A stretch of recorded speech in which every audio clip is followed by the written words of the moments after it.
¿Cómo le va? Qué gusto, me da muchísimo gusto que nos acompañe aquí en Las Sentencias a Debate, un programa del Tribunal Electoral del Poder Judicial de la Federación. Y lo invito a que se quede con nosotros. Hoy le ofrecemos un caso muy interesante. Se trata del caso de la revocación de candidaturas en Chiapas. Resulta que la Sala Superior del Tribunal Electoral del Poder Judicial de la Federación conoció de este asunto a través de un recurso de reconsideración interpuesto precisamente por Movimiento Ciudadano, que estaba impugnando una sentencia de la Sala Regional Jalapa de este Tribunal Constitucional Electoral que había aprobado el registro de candidaturas allá en Chiapas para cargos de diputados por mayoría relativa, representación proporcional y la integración de ayuntamientos. La Sala Superior revocó el registro de candidaturas en Chiapas por no haber cumplido con el principio constitucional de paridad. Si usted quiere saber cómo resolvió este importante caso y los efectos de esta sentencia de la Sala Superior, lo invito a que se queden con nosotros, ya que Pedro Lara y Malo recibe hoy en el estudio a la maestra Melisa Guerra Pulido, quien es encargada del despacho de la Unidad Técnica de Igualdad de Género y No Discriminación del Instituto Nacional Electoral, y al maestro Enrique Figueroa Ávila, quien es secretario de Estudio y Cuenta de la ponencia de la magistrada María del Carmen Alanís Figueroa, quien es ponente de este asunto. Yo soy Lucy Farías, la invito muy cordialmente a que se quede con nosotros.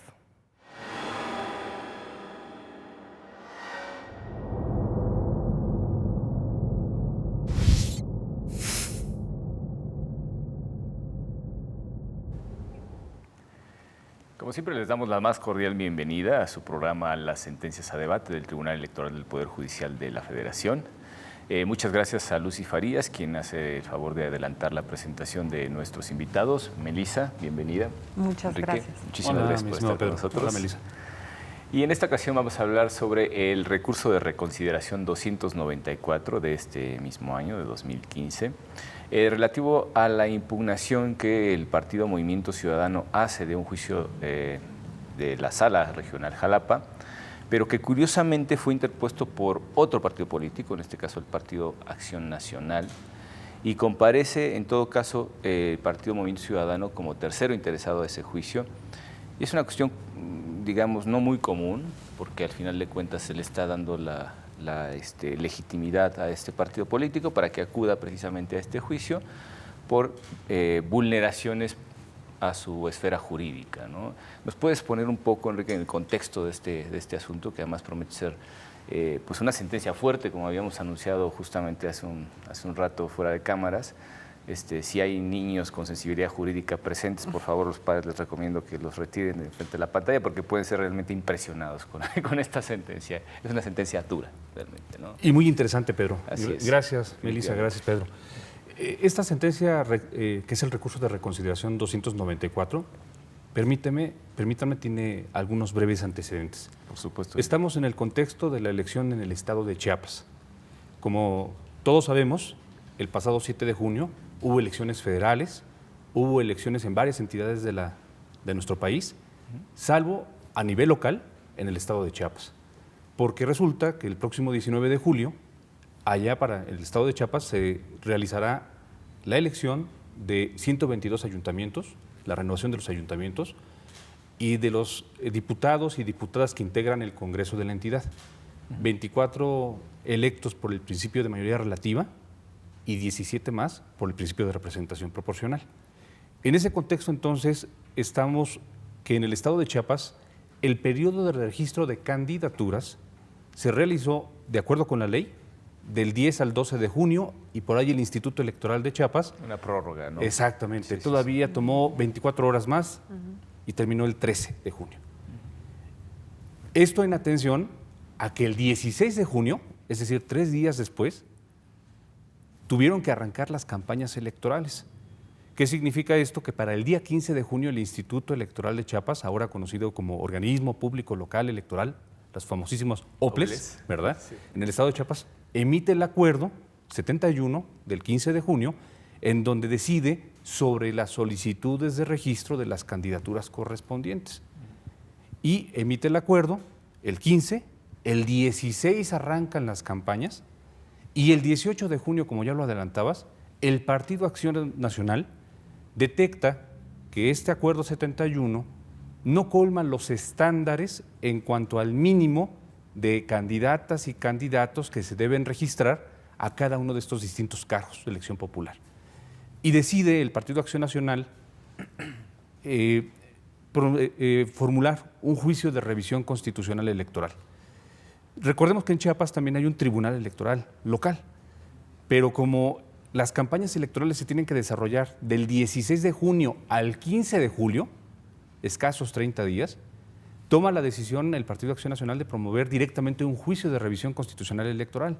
Es decir, se salta la instancia del Tribunal Electoral local para que lo antes posible un tribunal federal se pronuncie sobre la materia de su controversia.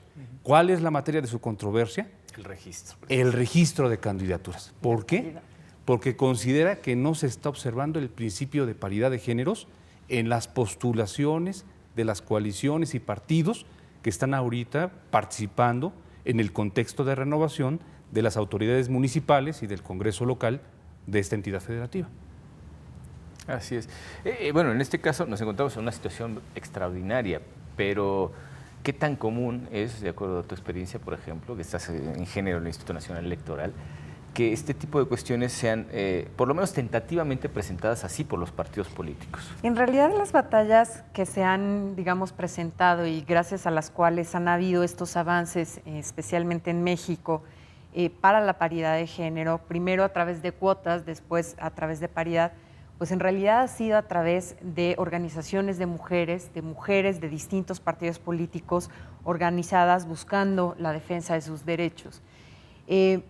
Sin embargo, lo que también es necesario recordar es que justamente la reforma electoral a través, digamos, que determina la paridad de género, pues fue determinada por los propios partidos políticos a través del Congreso Federal, ¿no?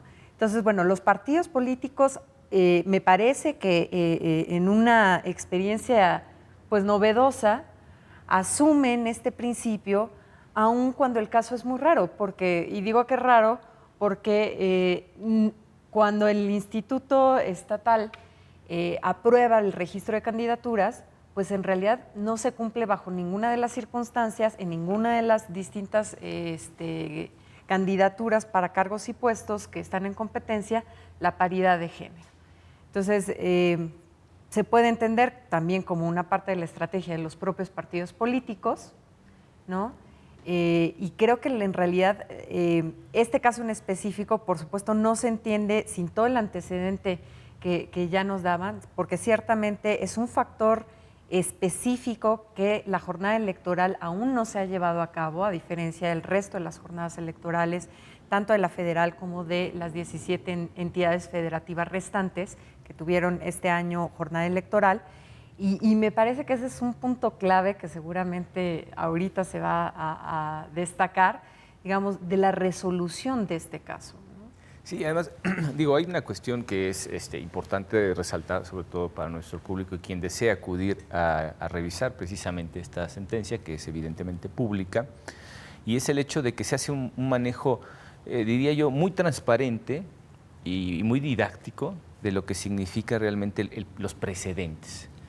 Y bueno, en algún momento se habla, por ejemplo, del autoprecedente, ¿no? Que es finalmente el que da esa coherencia tanto interna como externa a un organismo cuya labor es precisamente la impartición de justicia y que se encarga precisamente, en este caso, de la materia electoral, específicamente un tribunal constitucional, que tiene que atender necesariamente a lo que ya se ha dicho para guardar esa coherencia y también, por supuesto, para brindar a través de esa coherencia la certeza necesaria para quien acuda a solicitar justicia.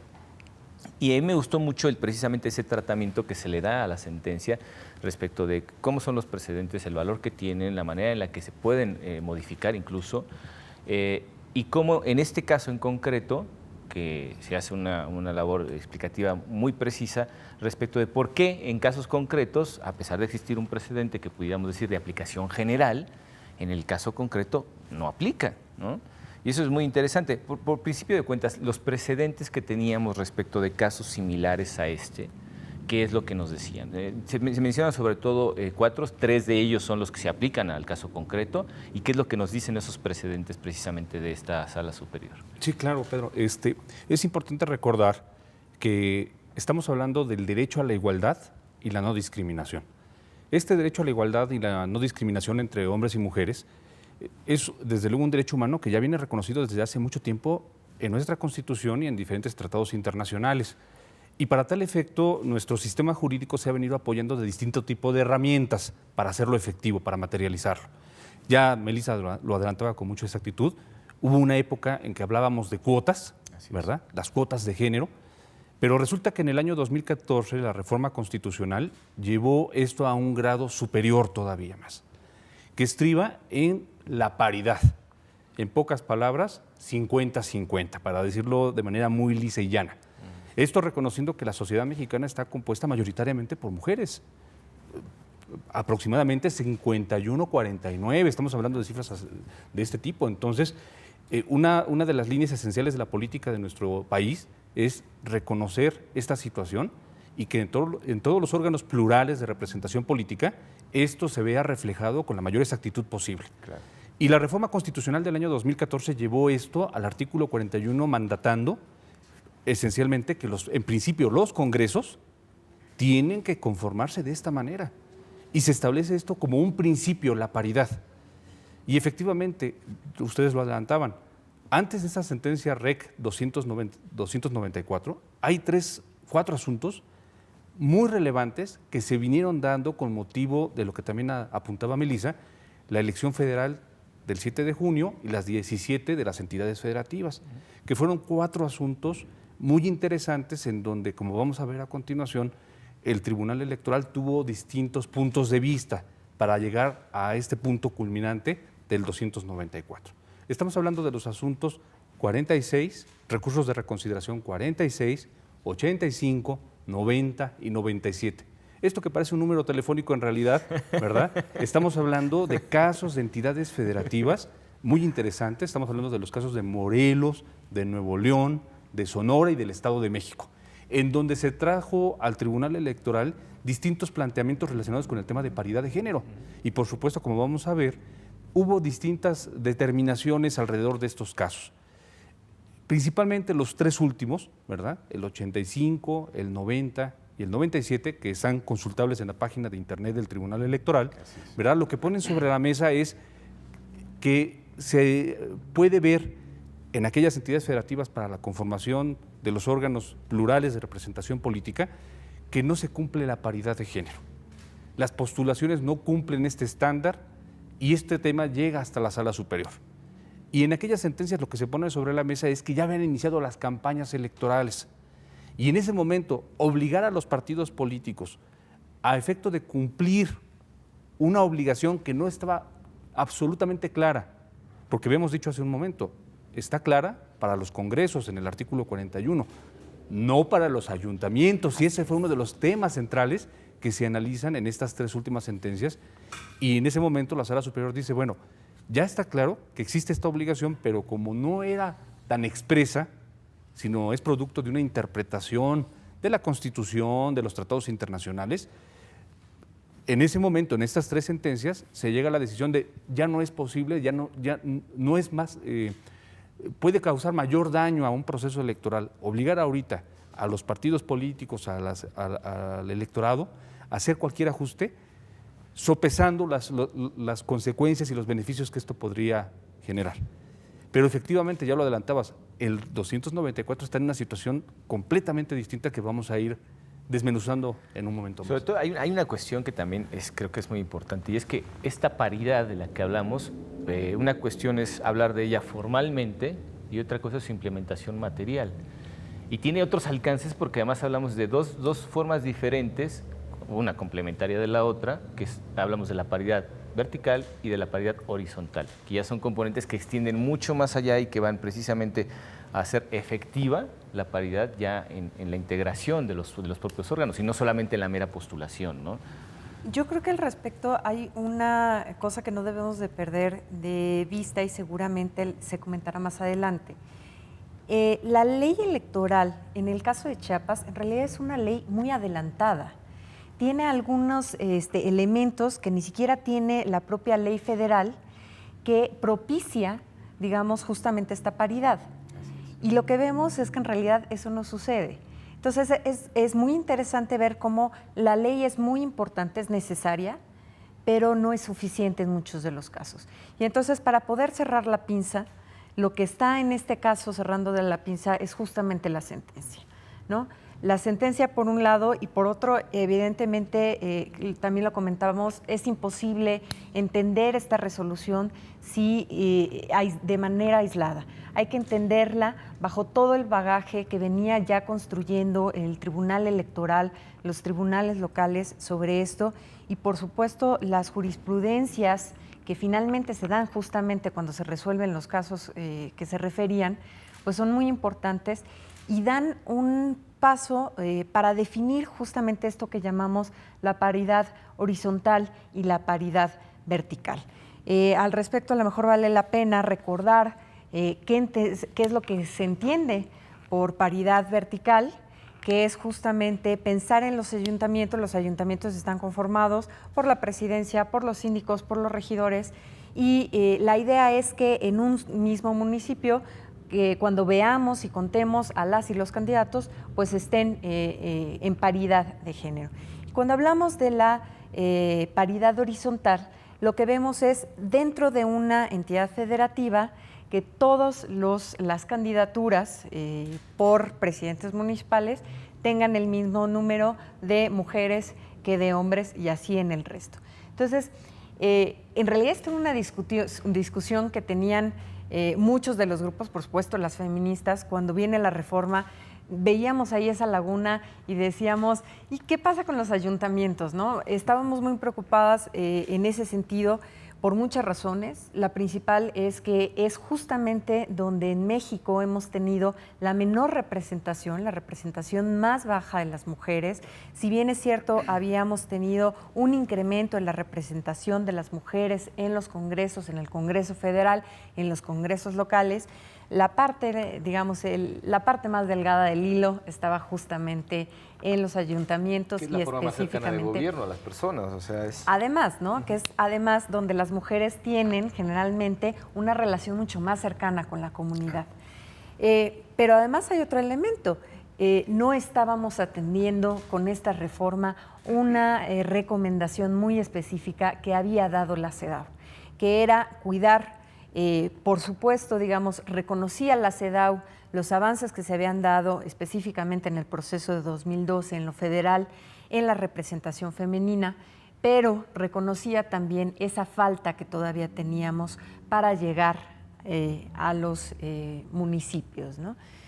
Esa es una de las recomendaciones. La otra de las recomendaciones tiene que ver con la representación de las mujeres indígenas, que por supuesto, pues en el caso de Chiapas, también esperamos que muchas mujeres indígenas con esta resolución se vean favorecidas, no nada más en la candidatura, sino finalmente en poder llegar a los cargos de toma de decisión, ¿no? Sí, además creo que son varios los frentes que se abren, porque bueno, en el caso particularmente de entidades federativas con una población indígena muy elevada, no solamente hay que salvar, digamos, el escollo formalmente hablando en el sistema de partidos, sino también en el sistema de usos y costumbres, ¿no? de autogobierno que la Constitución les concede precisamente a los pueblos y comunidades indígenas. Bueno, si nos permiten, vamos a ir a nuestra primera pausa y volvemos en un momento. Muchas gracias.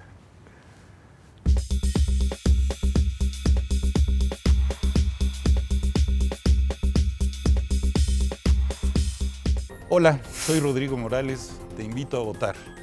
Un nuevo programa del Tribunal Electoral para su plataforma de contenidos. Me acompaña en la conducción Pablo Javier Becerra. En este espacio haremos el análisis del proceso electoral.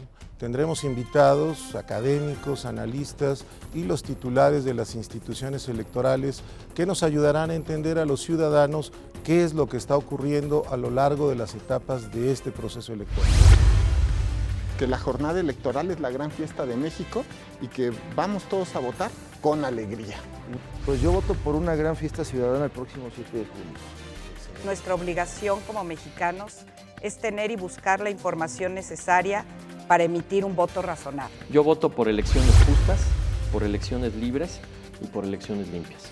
Los esfuerzos que realizamos el INE y los soples para esta elección culmine exitosamente con una gran participación ciudadana. Recuerda, solo aquí en Plataforma Electoral, el canal de televisión por internet del Tribunal Electoral del Poder Judicial de la Federación, donde tú tienes mucho que ver.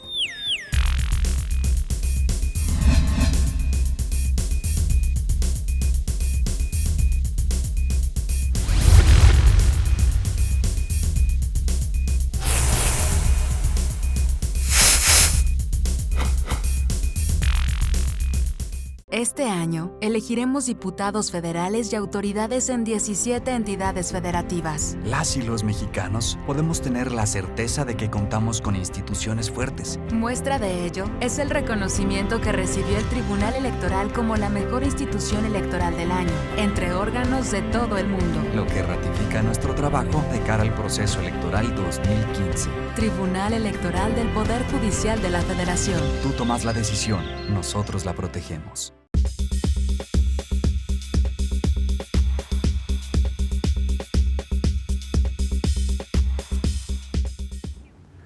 Pues nuevamente con ustedes aquí en este segundo segmento de Sentencias a Debate. Y se planteaba una cuestión muy interesante que tiene que ver ya con la implementación de la paridad de género como una obligación constitucional por parte de los partidos políticos. También hay una cuestión preocupante respecto de esto, y me digo preocupante porque, bueno, entendemos la responsabilidad de los partidos políticos a la hora de postular sus candidaturas, pero también en este caso, y se dice a lo largo de toda la sentencia, hay una responsabilidad por parte del Instituto Electoral Local, en este caso del OPLE, porque admite registro lo que los partidos políticos le están proponiendo sin cumplir efectivamente con su obligación constitucional de vigilar el cumplimiento de la paridad de género en las postulaciones. Entiendo que viene otro partido originalmente impugnando este registro.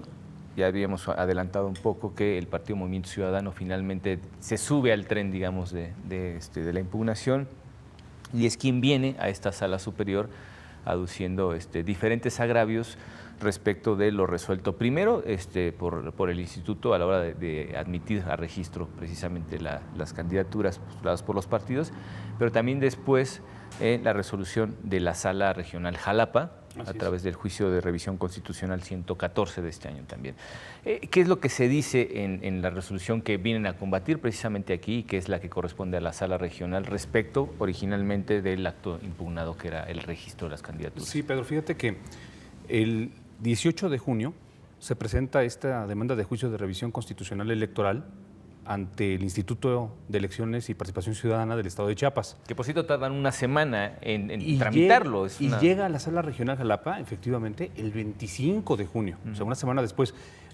Tal vez el auditorio puede decir, bueno, pues una semana no es tanto, ¿no? Bueno, para efecto de los medios de impugnación en materia electoral es muchísimo. Y en pleno proceso electoral más todavía. Sí, sobre ¿no? todo, sí, exactamente, porque si recordamos aquí las campañas duran un mes, ¿no? Entonces estamos hablando casi de la cuarta parte del tiempo. Gracias. Entonces llega el 25 de junio, recibe la demanda la Sala Regional Jalapa, y en una sentencia del 1 de julio, la Sala Regional Jalapa dice, a ver, yo advierto que efectivamente no se cumplen los estándares de paridad de género.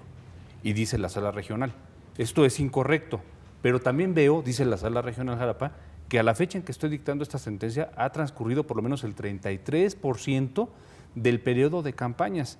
Y desde una interpretación que hace la Sala Regional Jalapa de los precedentes a los que nos referimos en la primera etapa de este programa, dice esta Sala Regional que considera que para proteger el principio de certeza, para evitar que haya un trastocamiento al desarrollo de las campañas, se debe mantener ya las postulaciones como fueron registradas, pero para casos futuros ordena que el Instituto Electoral de Chiapas emita alineamientos.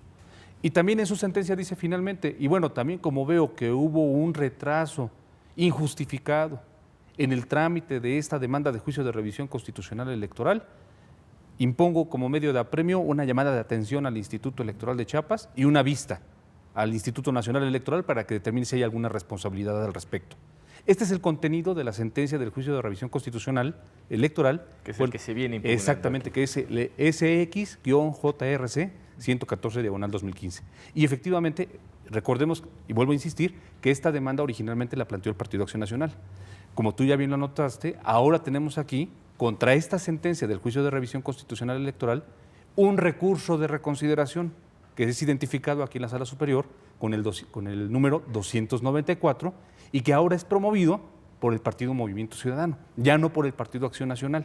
Movimiento Ciudadano había acudido al juicio de revisión constitucional electoral como tercero interesado.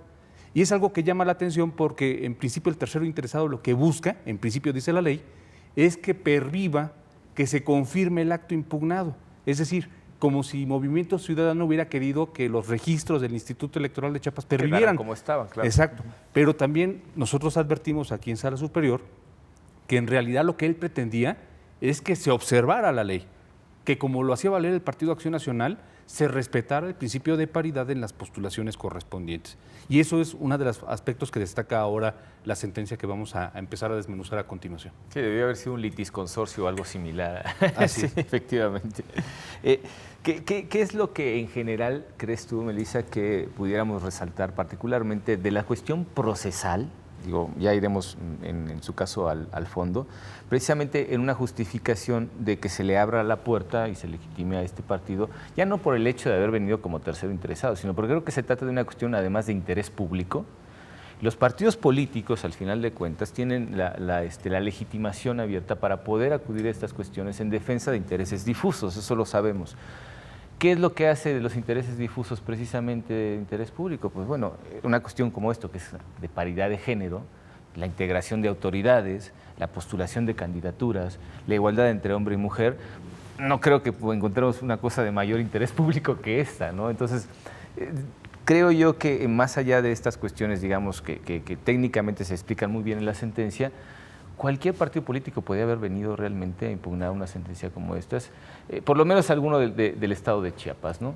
A mí, digamos, lo que me parece muy interesante y que ha sido el Tribunal Electoral muy consistente es justamente en revisar estas posibilidades de ir abriendo la gama de personas que tienen, digamos, derecho de acceder a la justicia, ¿no? Entonces, hemos visto algunas resoluciones, algunas jurisprudencias incluso, que ya determinan que las mujeres, por el simple hecho de pertenecer a este grupo de mujeres, pueden acceder a la revisión, a la justicia, digamos, para beneficio de la paridad de género, porque al final del día, digamos, aunque en muy pocas veces la paridad de género también funciona a favor de los hombres, pues en realidad el grupo que se está tratando de proteger es justamente el de las mujeres, claro, porque es el que históricamente ha tenido la desventaja. Estamos, ¿no?, en la etapa de equilibrar las cosas, ya después veremos si ese equilibrio lo mantenemos de una manera u otra. Que además es parte también de la paridad, es decir, la paridad no es solamente una cuota 50-50, es más que una cuota, es justamente buscar las condiciones necesarias realmente de igualdad, ¿no? Que creo que ese es uno de los retos que todavía tenemos por resolver en términos de, me parece que en esta elección hemos dado un paso muy importante en justamente dejar muy claro que sí es 50-50 en términos de números, pero que todavía tenemos algunas cosas que avanzar en términos de calidad, ¿no? Pero, digamos, regresando al tema, a mí lo que me parece también muy importante destacar es que estamos hablando justamente, como decía Enrique al principio, de un derecho humano. Así es. Es decir, estamos poniendo justamente el derecho de igualdad, el derecho de no discriminación, en el más alto de los niveles. Y en ese sentido, como derecho humano, y como ya también veremos en la sentencia, digamos, se considera por primera vez y con toda claridad de mayor importancia que el propio derecho de autoorganización de los partidos políticos, ¿no? Pero regresando al tema, a mí me parece muy interesante que los propios partidos políticos ya estén también entrando al juego de, pues justamente, defender los derechos de la ciudadanía. Y me parece que ese es uno de los grandes áreas de oportunidad que los partidos políticos deben de buscar. Y deben de buscar porque, pues, además es una muy buena promoción. Es capital político, sí, claro. Por supuesto, ¿no? Sí, definitivamente. ¿Cuáles fueron los agravios específicamente con los que viene el Partido Movimiento Ciudadano a esta sala superior? Bueno, entonces, Movimiento Ciudadano lo que viene a plantear ahora es, a ver, ¿cómo que porque ha transcurrido el 33% de las campañas, no es observable por parte de los partidos políticos y también responsabilidad de la autoridad electoral hacer sustantivamente materializable el derecho a la igualdad. No es viable este argumento, dice... Sí, porque si no nos quedamos en la mera formalidad. Dice Movimiento Ciudadano, estamos hablando de un principio de rango constitucional. ¿Qué argumento más sólido jurídicamente puede haber que este? Claro. Y con este argumento viene a cuestionar la sentencia de la Sala Regional Jalapa, que había dicho, bueno, como ya va avanzado el proceso, las campañas no podemos hacer nada, será hacia el futuro. No, lo que pide Movimiento Ciudadano es que se haga efectivo inmediatamente para este proceso electoral local, y ese es el planteamiento central que nos trae Movimiento Ciudadano en el recurso de reconsideración, y es donde la Sala Superior, el proyecto que formula la ponencia de la magistrada Lanis Figueroa, entra a examinar, porque Movimiento Ciudadano viene diciendo, hay importantes precedentes, hay incluso una jurisprudencia que ya da claridad, no solamente en cuanto a que el principio de paridad se debe observar respecto a la integración del Congreso, sino también ya hay claridad respecto a los ayuntamientos, como lo adelantaba Melissa, respecto a una paridad vertical y una paridad horizontal.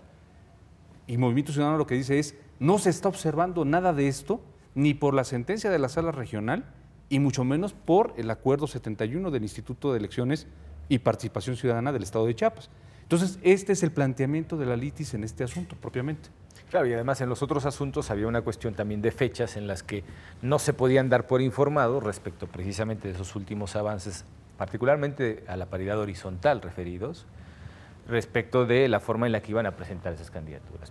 Aquí ya nos encontramos precisamente en otro escenario porque en los tiempos ya conocen precisamente esos precedentes que se explican muy bien en la sentencia y que son los que obligarían en todo caso ya a su implementación, pero no es un escenario previo ni es una aplicación retroactiva de los criterios. Así ¿no? es, incluso la sentencia, ya lo iremos platicando, alude a las jurisprudencias 6/2015, 7/2015, que habían sido notificadas previamente al Instituto Electoral de Chiapas. El 15 de mayo, si no me equivoco, ¿no? Exactamente, en el mes de mayo, antes de las precampañas, antes del inicio de la campaña, claro. O sea, no había duda. Antes del registro de las candidaturas, no había duda. Y menos pretexto. Y efectivamente, como lo vamos a ver en la sentencia, no hay pretexto, ¿no? Exacto, sí. Entonces, sí, estos me parece que son los temas centrales ahorita, ya propiamente de lo que se resuelve aquí en Sala Superior.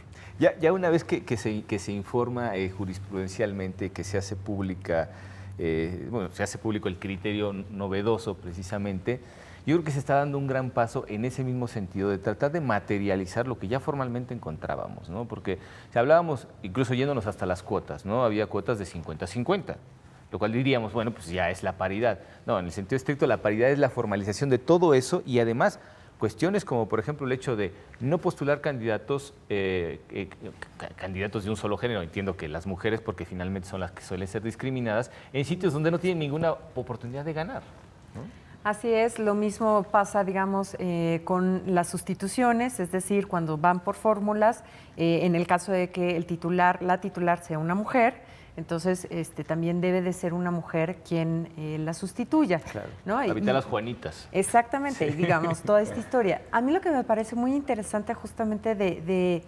esta sentencia, y lo comentábamos, es como la cerecita del pastel en términos de todo lo que se ha venido trabajando específicamente en estos procesos electorales, porque es la primera vez que se aplica el principio constitucional de la paridad de géneros, pues tiene que ver justamente con ir viendo cómo no nada más se materializa, sino al final del día, cómo el propio Tribunal Electoral está conformando y fortaleciendo la política pública del Estado mexicano de paridad de género.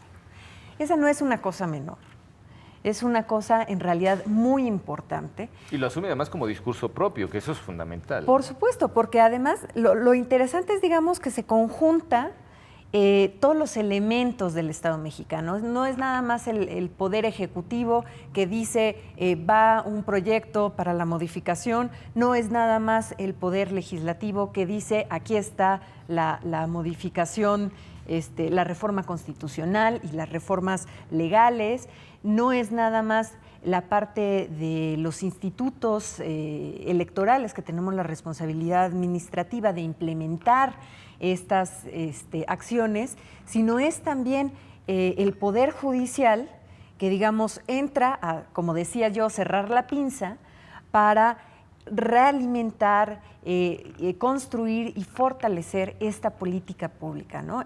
Eso es creo que lo que me parece de mayor valor, que aquí realmente vemos una política pública completa. Y si ustedes me preguntan, bueno, ¿y dónde entra la ciudadanía? Es bien interesante ver cómo la propia ciudadanía entra incluso a través del propio Poder Judicial, porque, como habíamos comentado al principio, es la ciudadanía la que en la mayoría de los casos viene a exigir el respeto, la garantía de sus derechos, ¿no? Y a través de esos argumentos que por supuesto son perfeccionados, son revisados, digamos, con lupa por quienes juzgan, pues por supuesto la propia ciudadanía va indicando cuáles son sus necesidades, cuáles son las políticas que considera adecuadas. Entonces, a mí me parece súper interesante en ese sentido, digamos, no nada más en términos de la revisión del procedimiento judicial, sino por supuesto esta construcción de la política pública, ¿no? Sí, la construcción jurisprudencial y al final de cuentas creo que no cabría al final en un órgano como el legislativo el entrar a todas las minucias posibles de los diferentes casos que se pueden dar. Y precisamente una de las cosas que resaltábamos al principio de este programa y que me parecía fundamental de esta sentencia es el hecho de distinguir, matizando cada uno de los casos en concreto, sobre todo respecto del contexto fáctico, porque tenemos casos que son idénticos, podríamos incluso afirmar en términos jurídicos, pero ya aterrizando a los hechos en concreto, encontramos esas sutiles diferencias que son precisamente las que la interpretación exige al órgano jurisdiccional para poder aplicar la justicia de la manera más correcta al caso concreto. Si nos permiten, vamos a ir a nuestra segunda pausa, el tiempo vuela, y volvemos en un momento. Muchas gracias.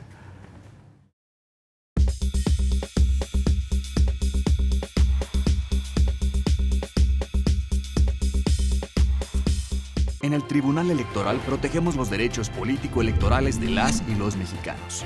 En los últimos 3 años atendimos más de 60,000 asuntos, 8 de cada 10 interpuestos por ciudadanos, y en este año resueltos en apenas 11 días.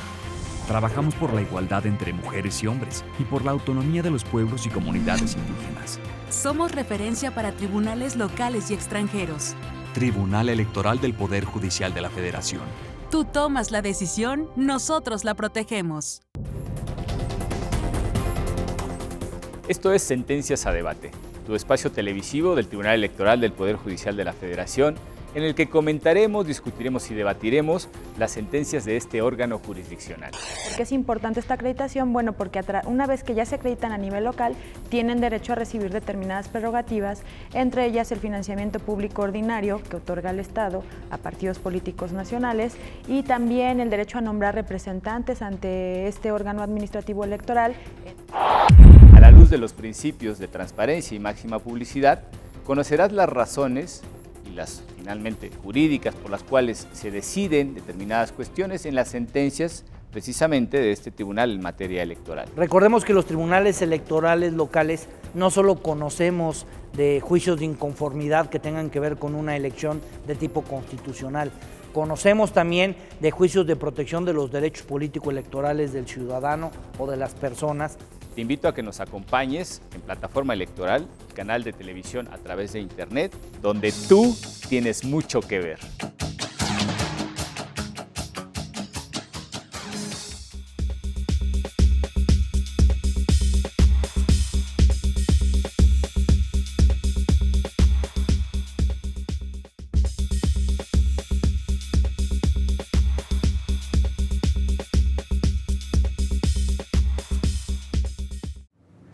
Pues ya en este tercer segmento de Sentencias a Debate, estamos ya en la recta final, y me gustaría que entráramos ya de lleno qué es lo que se responde finalmente al partido Movimiento Ciudadano, o sea, cómo se contestan, digamos, los agravios, sobre todo por 3 partes, ¿no? La primera que corresponde a la forma en la que se debe de implementar el respeto a esas cuotas que exige tanto la Constitución como las leyes federales y en este caso la ley de Chiapas también, de manera muy puntual, como efectivamente Melissa lo había dicho, yendo incluso más allá de la expectativa federal. En segundo aspecto, ¿cómo se resuelve finalmente la cuestión de lo que tiene que hacer la autoridad administrativa electoral para poder poner en marcha eso, los plazos que se le dan? Y por último, ¿cuál es la forma en la que se considera que pues, debe ser sancionada esa falta de diligencia por parte de la autoridad administrativa? También la responsabilidad evidentemente que toca a los partidos políticos, que son quienes presentan esas candidaturas. La sentencia lo que aborda es que en el caso concreto, el que hayan transcurrido el 33% de las campañas no es un obstáculo para que se observe en el caso concreto el principio de paridad. También dice la Sala Superior, a ver, este caso de Chiapas no se parecen en absoluto a los casos de Nuevo León, de Sonora, del Estado de México. De esos precedentes de los que son los precedentes que dan origen a las dos jurisprudencias a la que ya nos habíamos referido. Y apunta, oye, esas jurisprudencias ya las conocías, tanto el Instituto de Chiapas, los partidos políticos, la Sala Regional Jalapa. Entonces, no puede decirse que estamos en las mismas condiciones que aquellos precedentes. Aquí se tiene que hacer observar el principio de paridad. Por eso la sentencia de la Sala Superior declara fundado los agravios de Movimiento Ciudadano. Y dice, el principio de certeza también obliga a que las autoridades electorales, cuando adviertan una violación constitucional a tratados internacionales, tienen que hacer lo necesario para reparar esa violación. Y en el caso concreto no es un obstáculo el que las campañas electorales lleven este grado de avance. Por eso la sentencia de la Sala Superior toma la decisión de modificar la sentencia de la Sala Regional Jalapa en el sentido de que, a ver, lineamientos hacia el futuro, no. A partir de esta campaña electoral de inmediato se tiene que hacer lo necesario. Instituto Electoral de Chiapas, tienes que hacer lo necesario, tienes que formularle un requerimiento a los partidos políticos para efecto de que cumplan el principio de paridad en todas sus postulaciones. Formúlale un requerimiento a estos partidos políticos, a estas coaliciones, para que efecto de que cumplan el principio de paridad. También dice la sentencia de la Sala Superior, generalmente el trámite en términos del Código de Elecciones es un poco más acompasado, tiene otras etapas. Aquí por la celeridad y porque ya estamos a punto de concluir las campañas, esto ya no era posible. Sin embargo, la Sala hace lo necesario para efecto de, en la mayor medida posible, que esto se cumpla a cabalidad. Y también advierte la Sala Superior, Instituto Electoral de Chiapas, advierto que incumpliste con mi jurisprudencia, que incumpliste con la Constitución. Así es. Y esto obliga a que se le dé vista al Instituto Nacional Electoral para que inicie un procedimiento en donde te determine si hay alguna responsabilidad a la OPLE del Estado de Chiapas. Porque recordemos que ahora los institutos electorales locales, los máximos órganos de dirección, son designados por el Instituto Nacional Electoral. Por eso se le da la vista al Instituto Nacional Electoral, para que él determine en su ámbito de responsabilidades si hay alguna responsabilidad que sancionar o no. Es un tema que tendrá que ventilar todavía el Instituto Nacional Electoral. A grosso modo, creo que podríamos decir que este es el primer acercamiento a los efectos de esa sentencia. Sí. Una cuestión que me pareció muy interesante, se les dan 48 horas a los partidos políticos para que presenten correctamente sus candidaturas. Y digo yo, en el pecado llevaron la penitencia, porque al final de cuentas el no cumplir de inicio con las obligaciones, que seguramente las conocían. Yo siempre he dicho, yo soy muy mal pensado y piensa mal le acertarás. Yo creo que sí las conocían y finalmente, bueno, pues mientras no haya verdaderas consecuencias respecto a los actos, que es uno de los problemas terribles de este país, ¿no? La impunidad, y lo digo la impunidad en términos generales, no hay consecuencias para determinadas conductas y mientras no las haya, como medida de sanción o como medida finalmente, si quieres, de apremio, cuando todavía estamos en tiempo de corregir el rumbo y demás, pero que haya verdaderas consecuencias respecto a los actos, no vamos a conseguir absolutamente nada. Y aquí tuvieron 48 horas para hacer lo que podían haber hecho en meses quizá de precedente a la hora de organizar sus candidaturas. Sin duda, digamos, me parece que esta sentencia también aporta en este mecanismo de incentivos para que los propios partidos políticos sigan desde el principio las estrategias necesarias para ir formando los cuadros de mujeres políticas preparadas, identificarlas, porque digamos, en muchos de los casos, y como sabemos, la militancia de los partidos políticos está también mayoritariamente conformado por mujeres. Entonces, cuando hablamos de que no hay mujeres para ser candidatas, bueno, no las quieren ver, ¿no? Exacto. Entonces, que las vayan identificando, que las vayan formando y que las vayan apoyando. Y para eso está, digamos, no nada más la paridad de género, hay un conjunto de medidas que ya se venían trabajando, que hoy se refuerzan, ¿no? Pasamos del 2% al 3% del presupuesto que los partidos políticos, del presupuesto ordinario que los partidos políticos deben de, yo no diría, sí, y iba a decir no gastar, sino invertir. Así es. Justamente en el desarrollo del liderazgo político de las mujeres. Entonces, ya, como decíamos, no hay pretexto. Y por supuesto que les va a salir caro a los partidos políticos que no tenían mujeres, porque además va a pasar otra cosa. Evidentemente las boletas ya están impresas, ¿no? Ya las boletas deben de estar a punto, en esta semana se deben de estar repartiendo. Entonces, pues ya las boletas están impresas. En realidad no va a haber en las boletas no vamos a ver a la cantidad de mujeres que en realidad van a estar. También, por supuesto, podemos pensar que a corto plazo podrían los partidos políticos no haber hecho la mejor selección de estas mujeres, ¿no? Puede haber muchas críticas al respecto, pero lo que me parece muy valioso es justamente lo que señalas, que vamos construyendo un sistema de incentivos para que los partidos políticos tomen en serio y muy en serio, digamos, la paridad y vayan construyendo, porque si no lo hacen así, lo que estará sucediendo es que de entrada están, digamos, desperdiciando el 50% de sus candidaturas, ¿no? Sí, ese capital político además tan fundamental. Yo siempre he sostenido que el discurso político de hombres y mujeres es diferente. Desde mi punto de vista es diferente y qué bueno que sea así porque además son complementarios.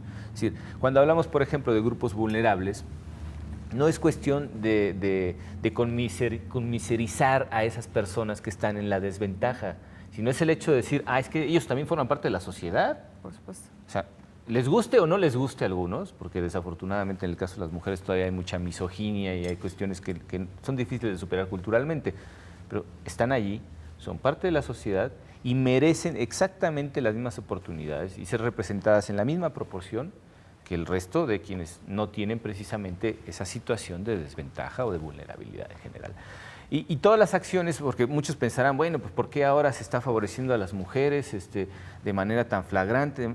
Bueno, pues porque estamos tratando de compensar lo que se había hecho mal durante mucho tiempo y precisamente empezando con las acciones afirmativas, con las cuotas y toda esta serie de procesos para tratar de equilibrar las diferencias entre hombres y mujeres, pues a lo que estamos tratando de aspirar y se ha hecho en tiempo relativamente corto, por lo menos jurídicamente hablando, el transformar el marco regulatorio para que efectivamente las mujeres tengan, por lo menos en la formalidad legal, constitucional, convencional, las mismas oportunidades que los hombres de participar. Ahora, el siguiente paso es que esto se convierta en una realidad material y para ello, bueno, pues entra no solamente la interpretación jurisprudencial, sino también las cuestiones administrativas, como ya vimos, que son tan importantes a la hora de implementar lo que la ley nos está diciendo para que se pueda poner en la práctica y sea una realidad efectiva, ¿no? Como bueno, pues el tiempo corre, me gustaría así muy brevemente que me dieran su opinión. Tú, al final de cuentas, como proyectista, las dificultades están aquí salvadas, creo que de manera impecable, pero ¿cuál sería para ti la parte, digamos, medular, lo más importante de todo lo que se dijo, tanto en los considerandos como en los resolutivos, especialmente los efectos de la sentencia? ¿Qué es lo que se dice tanto a la autoridad administrativa como a los partidos políticos en el estado de Chiapas? Sí, Pedro, fíjate que tuve la oportunidad de formar parte del equipo jurídico de este proyecto. Fue una secretaria y 3 secretarios de estudio y cuenta, un equipo de 4 abogadas y abogados los que tuvimos la oportunidad de trabajar este proyecto en la ponencia de la magistrada Alanis. Y me parece que lo medular que se debe destacar es que las experiencias de Sonora, Nuevo León y Estado de México sirvieron para que en Chiapas ya sea evidente para todos los actores políticos que el principio de paridad en el Estado mexicano llegó para quedarse. Claro. Que si los partidos políticos no hacen lo necesario, si los institutos electorales locales no cumplen con su obligación de vigilancia, el Tribunal Electoral del Poder Judicial de la Federación va a estar atento a que se observe esto a cabalidad. Y esto me parece que es la experiencia más rica, evidente de los procesos electorales del año 2015. Debo también advertir que venía un grupo de 4 mujeres, además, en juicios para la protección de los derechos político-electorales del ciudadano, los expedientes 1195, 1196, 1197, 1198 y 1202, que venían planteando el mismo tema que Movimiento Ciudadano. Sin embargo, la Sala Superior, en la misma sesión pública, resolvió estos últimos medios de impugnación por separado y los desechó porque dijo, a ver, como ya atendía Movimiento Ciudadano, grupo de mujeres, no se preocupen, el tema quedó abordado. Claro. Entonces, vale la pena también que en el caso Chiapas, el recurso de reconsideración 294 puede ser visto también con esta otra sentencia en que, aunque no se ha escuchado mucho, también es importante decirlo, venía un grupo de mujeres muy preocupadas del estado de Chiapas a hacer valer sus derechos. Entonces yo creo que esto sería con lo que me gustaría terminar mi participación. Los grupos de mujeres que además, y lo recordamos en el caso de las llamadas Juanitas, pues fue un grupo de mujeres realmente las que vinieron aquí, hicieron esa militancia fundamental de las mujeres, porque se decía originalmente, no, pues es que las mujeres no quieren participar, ¿no? Es lo que se decía, yo lo escuché montones de veces diciendo, no, es que a las mujeres no les interesa, no tenemos candidatas porque creo que estas cosas no están preparadas, ¿no? Bueno, eso ya era definitivamente un insulto a la inteligencia, no solamente de las mujeres, sino la de todos los que conocemos la realidad de este país, ¿no? Si algo se les debe reconocer a las mujeres es mucho mayor inteligencia que los hombres, por lo menos en mi experiencia queda clarísimo que es así. ¿Cuál es, desde tu perspectiva, la labor más importante que no solamente las mujeres, como es el caso de esto, sino en general las autoridades administrativas y las mujeres al interior de los partidos políticos tienen como responsabilidad para poder seguir empujando este cambio tan importante? A mí me parece que lo que hemos venido viendo es justamente que vamos asumiendo, y no solamente las mujeres, no solamente el grupo de mujeres, la perspectiva de género, ¿no? Que eso es ya una obligación, no nada más para las mujeres quienes defienden sus derechos, sino para las instituciones del Estado mexicano. Y me parece que estas sentencias, esta sentencia en específico y el conjunto de sentencias que se han venido formando, por supuesto, aportan en este sentido, tienen esta visión. Y bueno, es muy interesante cómo queda muy claro tanto con el ejemplo, el contraejemplo de las Juanitas, de que ser mujer no significa tener perspectiva de género, como con el ejemplo del equipo, digamos, de secretarios de estudios de secretarios de estudio y cuenta que elaboraron esta propuesta, y la propia conformación de la Sala Superior, pues que no significa que ser hombre no se puede tener perspectiva de género, ¿no? Y que en ese sentido la perspectiva de género, y volvemos al tema, ¿no?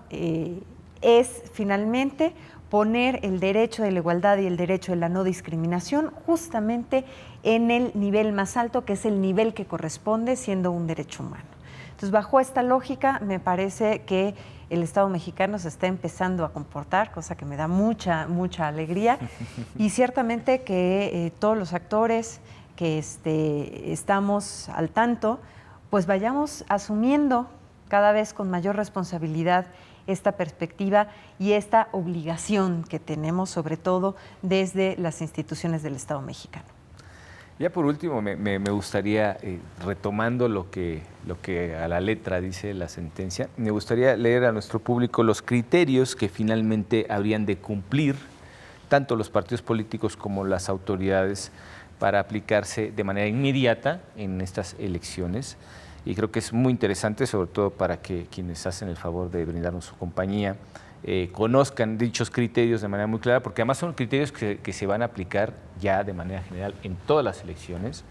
Ya se aplicaron en muchos casos en estas elecciones en particular, las próximas será absolutamente inexcusable su aplicación. Y, por ejemplo, una de las cuestiones será la paridad en la postulación de las candidaturas, en el entendido de cuando la propietaria sea mujer, la suplente también lo será. Ese es uno de los criterios que precisamente veníamos del caso Antijuanitas, ¿no? Y el número de las candidaturas, si es impar, ese número excedente, digamos, deberá pertenecer a las candidaturas de género femenino. La postulación de fórmulas de candidatas no se realizará conforme a criterios que tengan como resultado que alguno de los sexos sean asignados exclusivamente a distritos en los cuales el partido haya obtenido porcentajes de votación más bajos en los procesos electorales anteriores. Que eso también lo mencionábamos, es decir, era muy fácil postular a mujeres donde el partido sabía que iban a perder, con lo cual de manera efectiva pues quedaban excluidas de la posibilidad de acceder realmente al poder político, ¿no? Luego, de las listas de candidatos, pues deberían de integrarse por segmentos de candidaturas, una para cada género, es decir, vamos alternando una y una, ¿no? Y el orden de prelación, en este caso, los números nones, es decir, empezando por la primera, deben ser de género femenino. Así es. ¿no?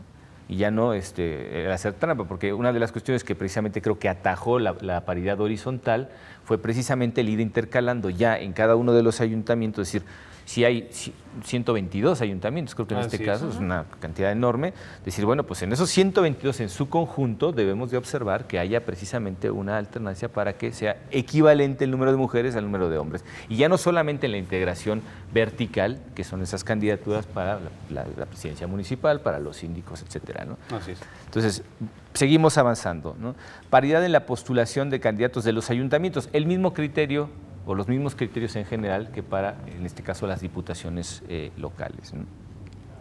Y decíamos, la mitad de las candidaturas también a nivel municipal deben recaer en mujeres, de acuerdo con lo que habíamos dicho de la diferenciación complementaria entre paridad horizontal y paridad vertical. Creo que con estas reglas, y no es que sean mínimas realmente, ¿no? Abarcan absolutamente todos los posibles supuestos, se tiene un marco jurídico capaz de brindar la certeza necesaria para que se implementen las candidaturas y sobre todo para que haya oportunidades iguales de acceder al poder en términos de mujeres y hombres, respetando esa paridad de 50 y 50. Y bueno, pues no me resta más que agradecerles el hecho de habernos acompañado en este programa y sobre todo agradecerles a ustedes que han estado del otro lado de la pantalla. Muchísimas gracias y los esperamos en la próxima emisión de Sentencias a Debate. Hasta pronto.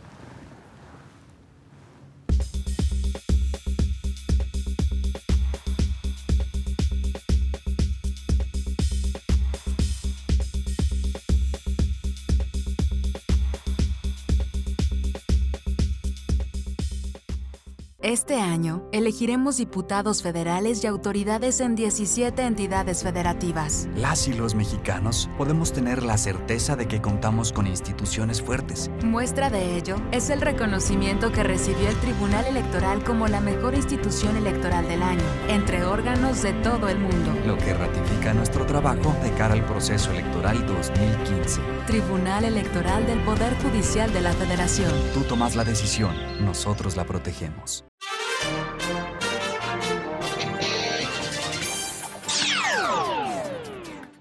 La actuación del Tribunal Electoral del Poder Judicial de la Federación y sus resoluciones impactan en la vida política y social del país. En Infórmate podrás conocer las resoluciones y las actividades de la Sala Superior y de las 6 salas regionales del Tribunal Electoral del Poder Judicial de la Federación. También te presentaremos la información generada en los organismos electorales federal y estatales, así como en las cortes y tribunales constitucionales del ámbito internacional. Soy Silvia Machuca y te invito a permanecer aquí en Infórmate, el espacio noticioso del canal de televisión por internet del Tribunal Electoral del Poder Judicial de la Federación, donde tú tienes mucho que ver.